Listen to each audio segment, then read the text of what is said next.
There is nothing wrong with your radio. Do not attempt to adjust the volume. We are controlling the broadcast. For the next hour we will control all that you hear. You are about to experience the knowledge and insights of the Media Mothership. All right, welcome here to Edge Radio 99.3 FM. You're now tuned in to Media Mothership, exploring everything in and around the world of media. As always, we explore how media can shape our world around us, hopefully giving us some critical tools to unpack that in our own daily viewing and listening experiences. We're streaming on edgeradio.org.au as well as on YouTube and Twitch. Just search for Media Mothership. You can message us on the chat at YouTube or Twitch, or shoot us an SMS on 0488811707. I'm your host, Craig Norris, and on today's show we'll cover some strange news stories around media cultures, as well as diving further into our understanding on how to write evil characters in popular culture and movies and TV. So all that and more coming up on Media Mothership. All right, welcome back to our musical notes accompanying the transition to a little bit of strange news that I've come across searching for bizarre oddities on the internet with media cultures. First article, quite intriguing, posted today, the 28th of May. Yesterday, 28th of May. In GameSpot, reporting that a concept borrowed from video games leads to fusion energy breakthrough. Scientists have used collision detection, which has been pioneered in video games, to achieve huge efficiency gains in nuclear fission. Yes, this article goes to discuss how these South Korean scientists have made this huge breakthrough in nuclear fusion, by adapting a concept from video game play. And it's this collision detection algorithm. So this idea of collision detection is typically used in video games to simulate objects interacting with each other. And through applying that video game algorithm, or algorithms developed in video games around perfecting collision detection, they've been able to get a 15-fold increase in computation speeds for predicting particle collisions in fusion reactions. So, of course, I guess if we're talking about nuclear fusion, which at its heart is this idea of particle collisions, being able to have an effective algorithm that can predict and detect collisions is pretty critical. So as the article goes on to say, this advancement is crucial because fusion reactors require extremely high energy particles. And while collisions between particles are necessary, unintended collisions with reactor walls can destabilize the reaction. By improving predictive capabilities, this innovation may lead to safer and more efficient fusion reactors. The article goes on to say that fusion energy, often seen as promising alternative to traditional nuclear fission, faces challenges due to its high energy requirements and expensive operational costs. However, recent breakthroughs such as this one continue to bring commercially viable fusion energy closer to reality. Commercially viable fusion energy. So rather than traditional nuclear fission, here we're talking about fusion energy. I was trying to think about what video games have particularly good, or have to, kind of really crunch the numbers and the maths to get their collisions effectively dialed up to 11. I guess Grand Theft Auto 5, I mean, that involves A lot of guns, a lot of cars that are speeding, motorcycles that are speeding. It's quite a chaotic game, Grand Theft Auto 5, where you're, as the name suggests, able to commit all number of larcenies and crimes, within which there are many explosions, many things crashing into each other. Probably another great one would be Super Smash Brothers. You've got a game geared around collisions there as you're combating against another player. Probably, actually, the one I was thinking is the best collision algorithm creator is the Portal games, where you're trying not only to use the portal technology to go from one spot to another, but really that kind of precise physics calculations that are at the heart of that game in terms of how these different objects are going to interact with each other, what the different portals and surfaces will be. In fact, if we let's set the mood quickly in terms of how that is quite an effective example. Here's a trailer for Portal 2. A bit more ominous, maybe. Let's hope they don't take necessarily this direction in fusion reactions. As those people that have played Portal 2 will know, it's a very dystopic game. It's been a long time. How have you been?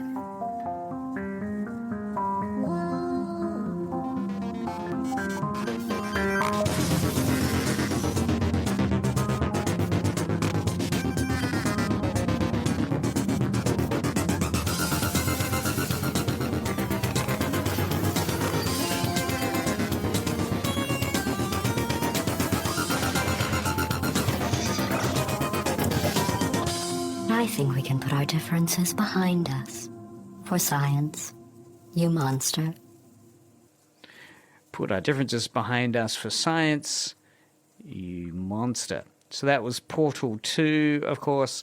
The next article I'd like to go into is a kind of unusual one in terms of it's about a classic 1970s TV show, Gilligan's Island. We'll put ourselves in the mood in case you've never seen The Wonders of Gilligan's Island. I'm sure we'll always remember this wonderful theme song. A tale of a fateful trip that started from this tropic port aboard this tiny ship. The mate was a mighty sailing man, the skipper brave and sure. 5 passengers set sail that day for a 3-hour tour. A 3-hour tour. So what's great about this intro is that it tells the story of this intrepid crew who are on a pleasure trip, and then they get swept off in a storm onto an island, deserted island. We've got Gilligan, the skipper, the millionaire, his wife,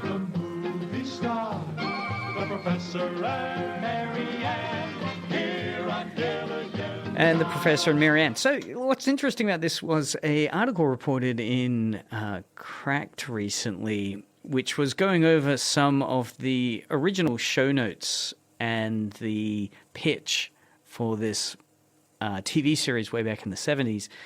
And the initial pitch was a little more serious than the comic, goofy, oddball sitcom that Gilligan Island's got fondly remembered as. The creator, Sherwood Schwartz, presented his idea initially to CBS executives as this social microcosm, which would explore how people from different societal backgrounds interact when stranded together. So a kind of sociological, anthropological experiment in this TV show. And, I guess if we think about the characters that are in Gilligan's Island, you've got the skipper, who's a kind of working class authority type guy, symbolizing this, can-do attitude, practical knowledge. The millionaire, Thurston Howell III, this kind of 1%er, the wealthy elite of America, and that privilege and status. The idea also that this character is kind of a little bit detached from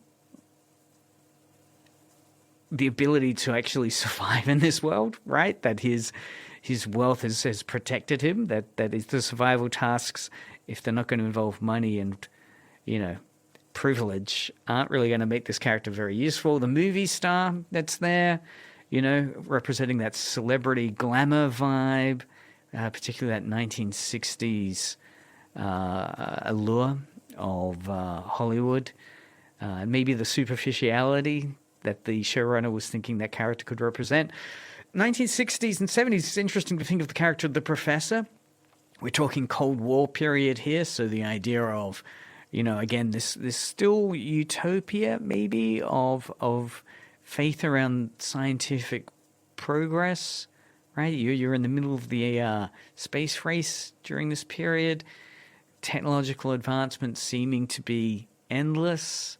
So that professor character kind of symbolizing that utopic Cold War era faith in scientific progression.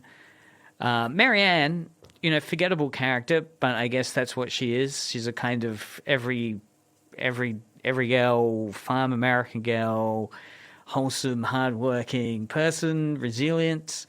And then finally Gilligan, a bumbling, naive, but well-meaning everyman. Who often episodes, if you remember, involve a stupid thing he's done and then people trying to fix it. But, certainly a memorable character, probably the one that is most fondly remembered. So anyway, that's those, you could see the pitch there that he initially gave as social microcosms. What's interesting is Crack.com has got a hold of some of the initial reactions to that, where CBS executives at the time were very worried that this concept would be way too sophisticated for a comedy show. And indeed, what's interesting, though, is despite the fact that the showrunner, Sherwood Schwartz, pitched it as this maybe more complicated idea of social microcosms, the reactions to it was super harsh. The critical reaction was very brutal towards Gilligan's Island. So I don't think the CBS executives had anything to worry about. In fact, most critics at the time dismissed it as very absurd and poorly written. The actress that played the Hollywood starlet, Ginger Grant, she was disappointed when she saw the first episodes, feeling like it was more of a cartoon than a TV show. But of course, it did go on to become a classic.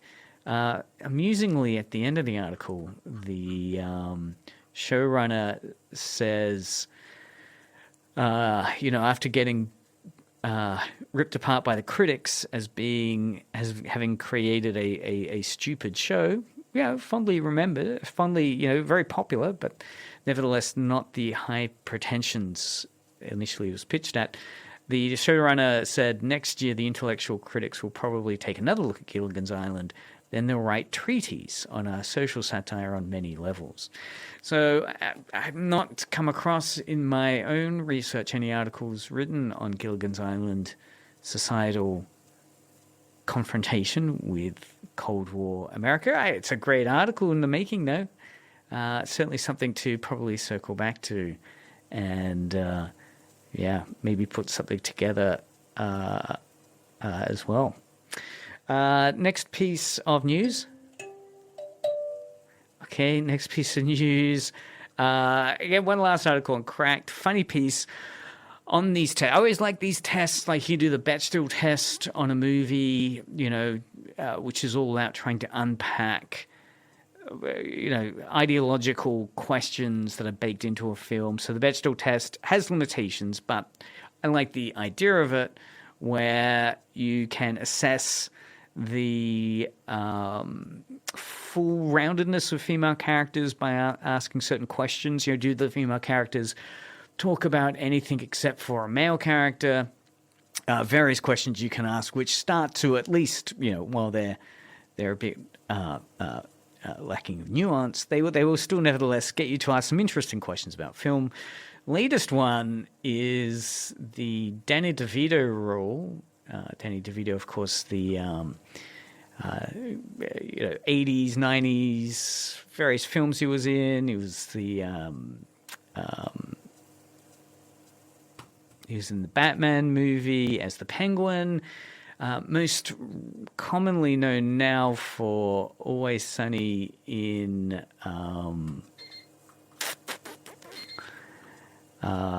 Philadelphia. It's Always Sunny in Philadelphia, where he plays a really toxic father character. Anyway, the test here is the Danny DeVito rule is the best way to judge rom-coms. These are romantic comedy films, and this was posted on Reddit. The idea being that could you imagine in a romantic comedy Danny DeVito's character? That is, is the romantic comedy actually effective? Right? If the rom-com is truly romantic, it should still work, even if you replace the male lead with a really toxic act or performance, notoriously often delivered by Danny DeVito, or will that turn the film into a horror movie or an absurd comedy rather than a real romance? This rule, originally coined by a Reddit user way back in 2017, is part of a broader article highlighting how many rom-coms rely more on conventional attractive leads than genuine emotional connections. So the idea is if it wasn't Richard Gere or Hugh Jackman in the role, if it was the quirky-looking Danny DeVito, would it still work? And if it doesn't, does that suggest that the romantic comedy only worked because it was an attractive male lead and there weren't really any genuine emotional connections there? So there are a couple of films that it tested, like When Harry Met Sally, which it claims would pass the test. Other movies wouldn't, like Gigi, it's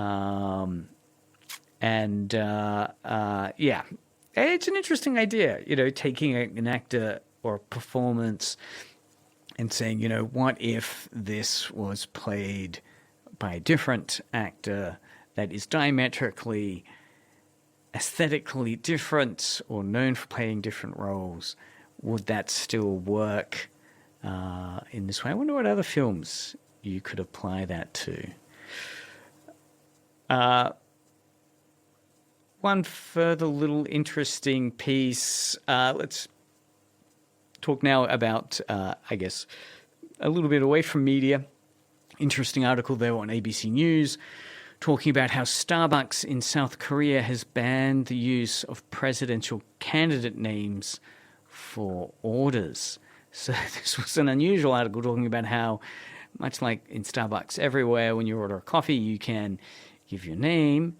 Many people were using that Call My Name service after they make your beverage, where they'll call out your name, to use the name of various failed presidential candidates or candidates that have since been impeached.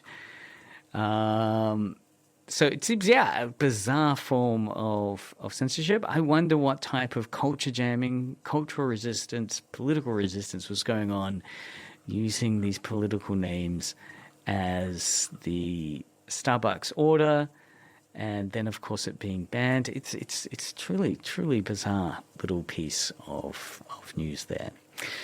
So that's this week's news discussion. Some intriguing little pieces of news there.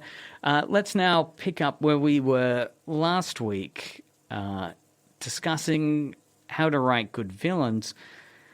I want to look at this concept called the moment where in a movie the villain experiences karma, right? Their comeuppance, their poetic justice that the villain faces, where they get what they deserve. picking up from the Guide to Writing Evil Characters, let's listen about this concept called the karma deflector. To you. It's said in a lot of the magical, mystical, metaphysical lore that those who work on the dark side, the dark magicians as opposed to the white magicians, and think again Lord of the Rings, Gandalf versus Saruman, right? So you think, well, okay, what about karma? You do all these horrible things, you wipe out people, you kill whole planets and worlds. Well, where's the karma there? Where's the retribution? Because we want life to be in balance. Seldom is it, but that's what we'd like. So it's said that the dark magicians are able to deflect their karma. It's like they have a deflector shield around them, and they are protected from the bounce back of what they do. What they can also have is a group of devotees, apostles, followers, fans who take the hit for them. And usually the people don't know that that's what they're doing. But you start working for a dark magician, guess what? Your life starts falling apart. It may not be just what you're doing. You're getting some of his deflected karma.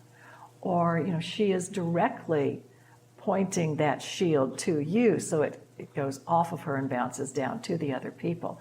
But ultimately there comes a time in the life of a dark magician, in their career through the dark side, that it just doesn't work anymore. And then all that they have been holding back, whether it's aging, someone who's had the youth spell, whether it's rotting from the inside out, whether it's being slain by the tools that you used to slay other people, it eventually comes back. But that karma deflector is a really good story tool. So I was trying to think of a good example about that. I reckon one of the best examples is probably The Lion King, 1994. You've got the character of Scar, the villain, usurper of the throne, who's been able to manipulate his way all the way into now ruling the kingdom. But at the end of the movie, spoilers, but it's 94, so I think people have seen it by now. He's betrayed by his own hyena allies and meets a dire fate. And again, that's that idea of the karma justice, that kind of karma deflector where the hyenas, of course, had been used as the allies, the henchmen, and then that comeuppance, that moment of karmic attack. Let's have a listen. So this is the scene, so we'll see how it plays out, how heavy-handed the karmic retribution, the poetic justice, particularly with the henchmen of the hyenas. Oh, my friends. Friends? I thought he said we were the enemy. Yeah, that's what I heard. Ed? No, let me explain. No, you don't understand. No, I didn't mean... No.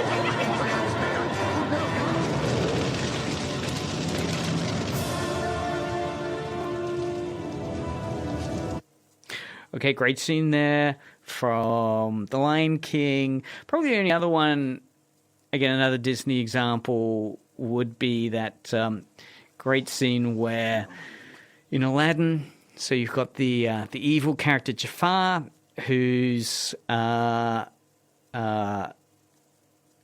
able to finally get the genie.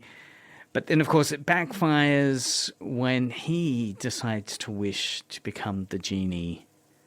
And let's see how that pans out. We'll have a quick listen to this scene of karmic justice, how Jafar, the main villain in Aladdin from 92, his quest for ultimate power through villainy finally backfires in this scene. So he's trapped Aladdin. He's become the huge snake creature. He's trapped Aladdin here, and Aladdin's trying to talk his way out of it. So let's listen to how he uses that karmic justice to get some poetic revenge justly deserved on Jafar. The genie. The genie. The genie has more power than you'll ever have. What? He gave you your power. He could take it away. Al, what are you doing? Why are you bringing me into this? Face it, Jafar. You're still just second best. You're right. His power does exceed my own. But not for long. The boy is crazy. He's a little punch drunk. One too many hits with a snake. Slave! I make my third wish. I wish to be an all-powerful genie!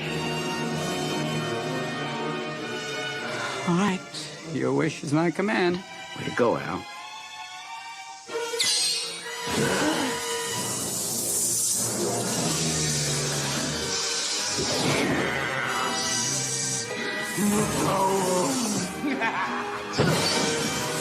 The absolute power! What have you done? Trust me. The universe is mine to command, to control! Not so fast, Jafar. Aren't you forgetting something? You wanted to be a genie? You got it. What? And everything that goes with it. No! No! I'm getting out of here! Phenomenal cosmic powers. Come on, you're the genie! I love Itty bitty living space. Al, you little genius, you.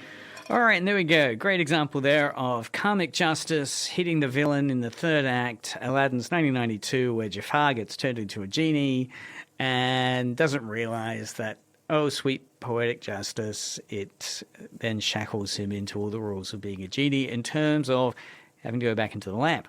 I mean, storytelling can be a fun way, I guess, of that desire we all have when we face some corporate accountability issue, some political scandal, some environmental neglect that a company's done, where we want to see some form of justice done against those moments of scandal, some form of consequence from those actions, which may in a way conform to, as movies like that portray, a karmic retribution, which could play out in real life.